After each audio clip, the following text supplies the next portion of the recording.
Be ready. 5 seconds. Start.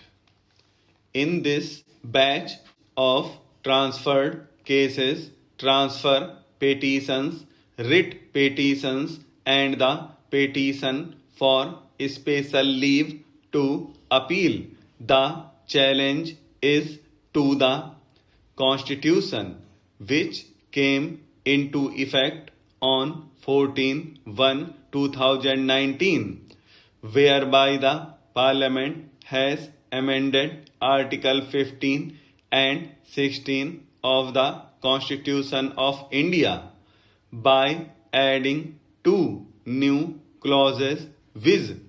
Clause 6 to Article 15 with explanation and Clause 6 to Article 16, and thereby the state has been empowered inter alia to provide for a maximum of 10% reservation for the economically weaker sections of citizens other than the scheduled castes, the scheduled tribes, and the non-creamy layer of the other backward classes.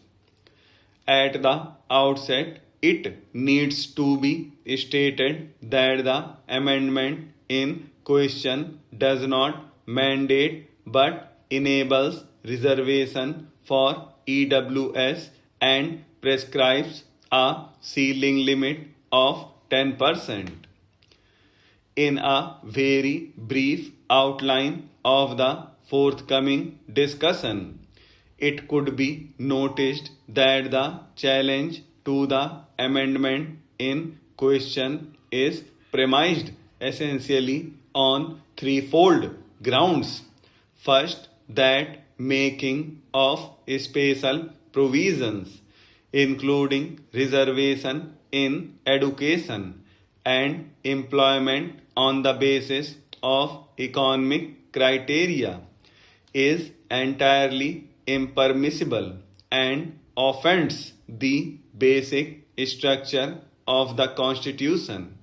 Second, that in any case, exclusion of socially and educationally backward classes, that is, SCs, STs, and non-creamy layer OBCs from the benefit of these special provisions for EWS is inexplicably discriminatory and destroys the basic structure of the Constitution.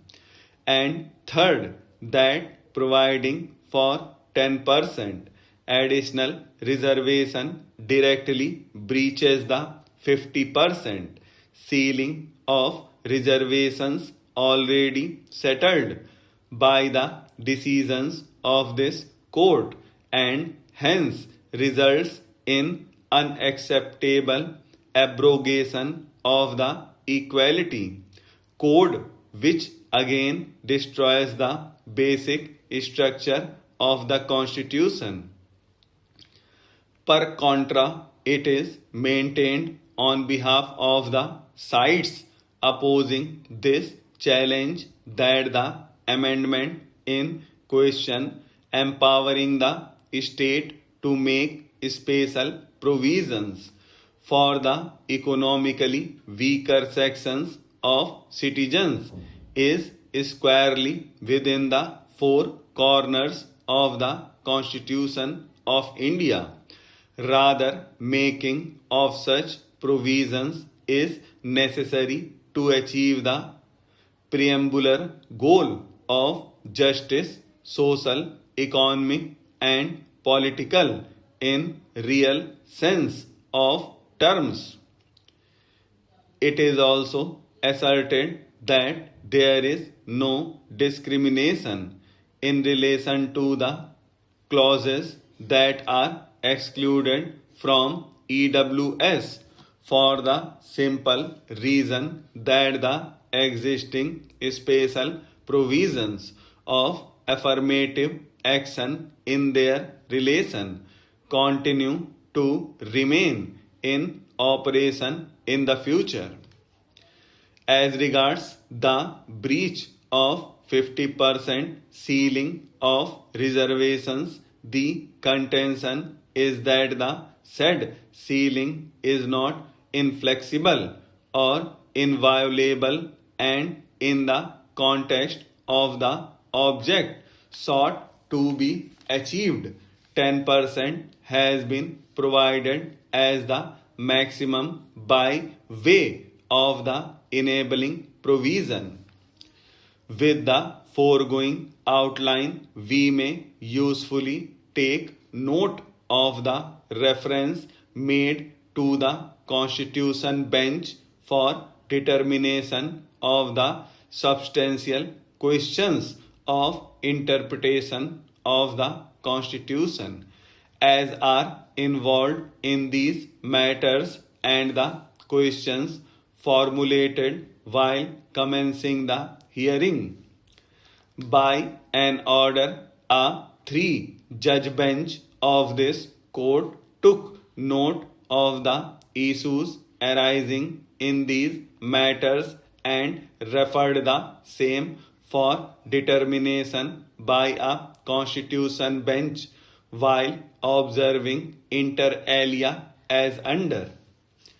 By virtue of the impugned amendments, very Constitution is amended by inserting new clauses in Article 15 and 16 thereof, which empower the state to make reservations by way of affirmative action to the extent of 10% to economically weaker sections. It is the case of the petitioners that the very amendments run contrary to the constitutional scheme, and no segment of available seats or posts can be reserved only on the basis of economic criterion. As such, we are of the view that such questions do constitute substantial questions of law to be considered by a bench of 5 judges. It is clear from the language of Article 145(3) of the Constitution and Rule 1(1) of the Supreme Court Rules 2013, the matters which involve substantial questions of law as to interpretation of constitutional provisions, they are required to be heard a bench of 5 judges. Whether the impugned amendment act violates basic structure of the Constitution by applying the tests of width and identity with reference to equality provisions of the Constitution is a matter which constitutes substantial question of law within the meaning of the provisions as referred above. Further, on the plea of ceiling of 50% for affirmative action, it is the case of the Respondent Union of India that though ordinarily 50% is the rule, but same will not prevent to amend the Constitution itself in view of the existing special circumstances to uplift the members of the society belonging to economically weaker sections. Even such questions also constitute as substantial questions of law to be examined by a bench of 5 judges. Pursuant to the order aforesaid, this batch of matters has been referred to this Constitution bench for determination of the issues arising from the challenge to the 103rd Amendment. The court is after pursuing the issues suggested by learned counsel.